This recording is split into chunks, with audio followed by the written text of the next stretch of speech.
नमस्कार, मैं हूं आपके साथ में भूपेंद्र सिंह और आप रिपब्लिक सागर मीडिया के साथ में हैं। देश के 5 राज्यों में विधानसभा चुनाव हुए। कांग्रेस के 3 राज्यों में इतनी बड़ी हार के क्या कारण थे, आज उस पर मंथन किया जा रहा है और हमारे चैनल के माध्यम से उन कारणों को बताने की कोशिश की जा रही है। आखिर कांग्रेस की इतनी बड़ी हार के आखिर कारण क्या थे? देखिए भाई, चुनाव में हार और जीत तो होती ही रहती है और कांग्रेस को तो वैसे भी हार की आदत हो चुकी है। फिर भी मध्य प्रदेश, राजस्थान और छत्तीसगढ़ की हार ऐसी है जिन्हें वह जल्द भुला नहीं पाएगी। इस हार का असर भी व्यापक होने वाला है। कांग्रेस ने 5 साल पहले हुए विधानसभा चुनाव में इन तीनों राज्यों की सत्ता भारतीय जनता पार्टी से छीन ली थी, लेकिन मध्य प्रदेश में ज्योतिरादित्य सिंधिया की अगुवाई में 22 विधायकों ने बगावत कर दी और कमलनाथ की सरकार 15 महीनों में ही गिर गई। लेकिन राजस्थान और छत्तीसगढ़ की कांग्रेस सरकारों ने अपना कार्यकाल पूरा किया। इस बार भी ज्यादातर सियासी जानकार मान रहे थे कि राजस्थान और मध्य प्रदेश में भारतीय जनता पार्टी और कांग्रेस के बीच कड़ी चुनावी टक्कर हो सकती है, लेकिन छत्तीसगढ़ में कांग्रेस की सरकार बरकरार रहने में कोई संदेह नहीं था और इस भरोसे की वजह थी कि कांग्रेस ने छत्तीसगढ़ की 90 में से 68 सीटें जीतकर भारी बहुमतों से सरकार बनाई थी। वहीं मध्य प्रदेश और राजस्थान में उसे छोटे दलों और निर्दलियों का सहारा लेना पड़ा था। एग्जिट पोल की विश्वसनीयता हमेशा से विवादित रही है, मगर वे भी छत्तीसगढ़ में कांग्रेस को बीजेपी से आगे मान रहे थे, लेकिन नतीजे एकदम उलट आए।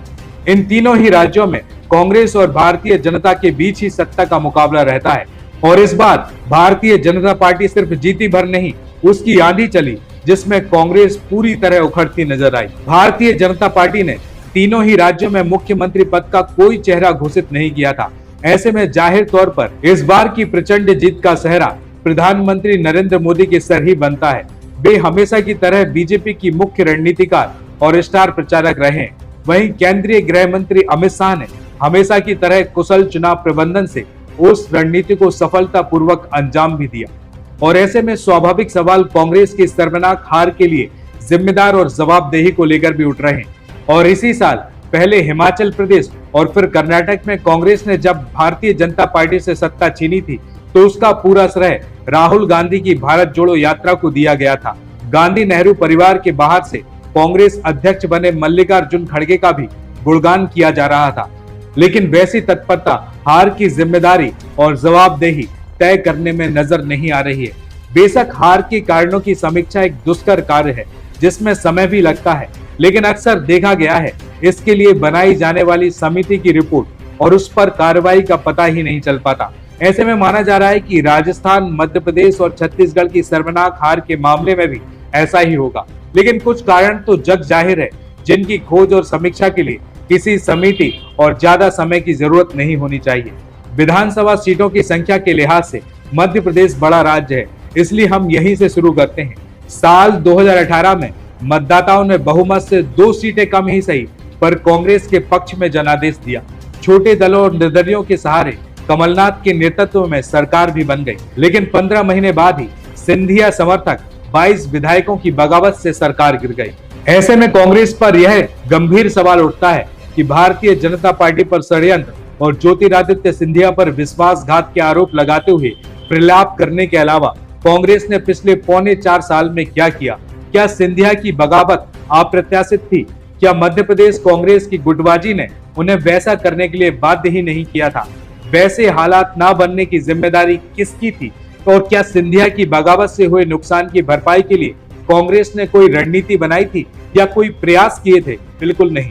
दरअसल कमलनाथ और दिग्विजय सिंह ने मिलकर ऐसे हालात बनाए कि अपना स्वाभिमान और राजनीतिक भविष्य बचाने के लिए ज्योतिरादित्य सिंधिया के पास भारतीय जनता पार्टी का दामन थामने के अलावा कोई विकल्प नहीं बचा था। जब सिंधिया चले गए तो कमलनाथ और दिग्विजय सिंह के बीच कांग्रेस बढ़ गई।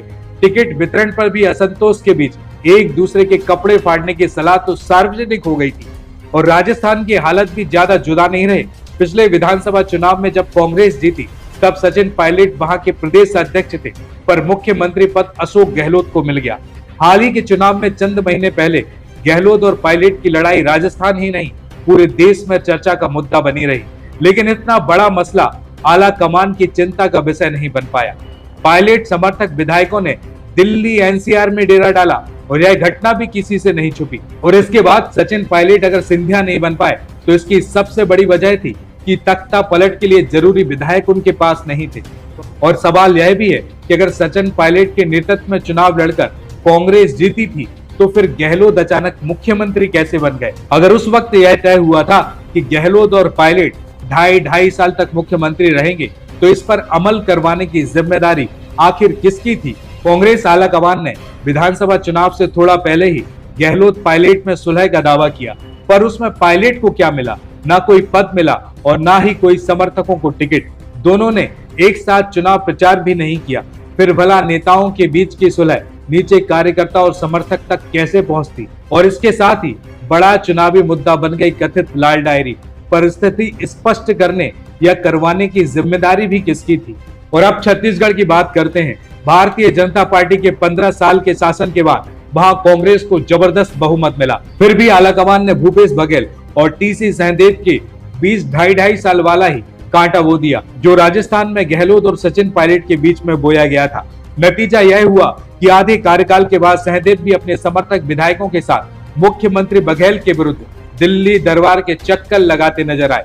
हाल के विधानसभा चुनाव से चंद महीने पहले ही सहदेव को उप मुख्यमंत्री बना दिया गया, पर उससे क्या चमत्कार होता। अचानक महादेव ऐप का जन्म और उनके चलते ईडी की सक्रियता से उठे संदेह और सवालों का जनता के बीच तर्क संगत निराकरण क्यों नहीं किया गया। दरअसल तमाम अटकलों के बावजूद मोदी की रणनीति और शाह के प्रबंधन के मुताबिक भारतीय जनता पार्टी तीनों राज्यों में कमोबेश एकजुटता के साथ चुनाव लड़ती नजर आई, तो वही कांग्रेस दिशाहीन और बिखरी हुई नजर आई। अंदर की बात तो यह है कि गहलोत, बघेल और कमलनाथ ने राहुल गांधी और प्रियंका गांधी के अलावा किसी कांग्रेस नेता की एक भी बात नहीं सुनी। और राहुल और प्रियंका गांधी बिना किसी रणनीति और चुनावी प्रबंधन के महज प्रचार करते नजर आए। लोग उन्हें सुनने और देखने तो आए, पर उनकी बातों से प्रभावित होकर वोट नहीं दिए। और शायद इसलिए भी भ्रष्टाचार से लेकर सामाजिक न्याय तक के मुद्दों पर कांग्रेस की कथनी और करनी में भारी अंतर दिखा। कांग्रेस ने बीजेपी सरकार पर भ्रष्टाचार के आरोप लगाए, पर लाल डायरी से लेकर महादेव ऐप तक चुप रही। वहीं सामाजिक न्याय के लिए जातीय जनगणना की दुहाई दी, पर 52% ओबीसी वोट बैंक वाले मध्य प्रदेश में खत्री पंजाबी कमलनाथ को मुख्यमंत्री का चेहरा बनाया। ऐसे में मतदाता कांग्रेस पर विश्वास कैसे करते। और ऐसे में जग जाहिर है, लोकसभा के लिए 65 सांसद चुनने वाले उत्तर भारत के इन 3 राज्यों में कांग्रेस की सर्वनाश हार के लिए आत्म केंद्रित, झगड़ालू और सही समय पर सही निर्णय न ले पाने वाले कमजोर आलाकमान दोनों ही जिम्मेदार। हमने इस एपिसोड के माध्यम से यह बताने की कोशिश की कि कांग्रेस की इतनी बड़ी हार के पीछे क्या वजह थी। अगर आपको हमारे इस एपिसोड में कुछ बातें सही लगी होंगी तो आप कमेंट्स बॉक्स पर अपना फीडबैक जरूर दें और हमारे चैनल को सब्सक्राइब जरूर करें। फिलहाल इस एपिसोड में इतना ही। मैं भूपेंद्र सिंह रिपब्लिक सागर मीडिया की ओर से आप सभी से विदा लेता हूं। जय हिंद, जय भारत।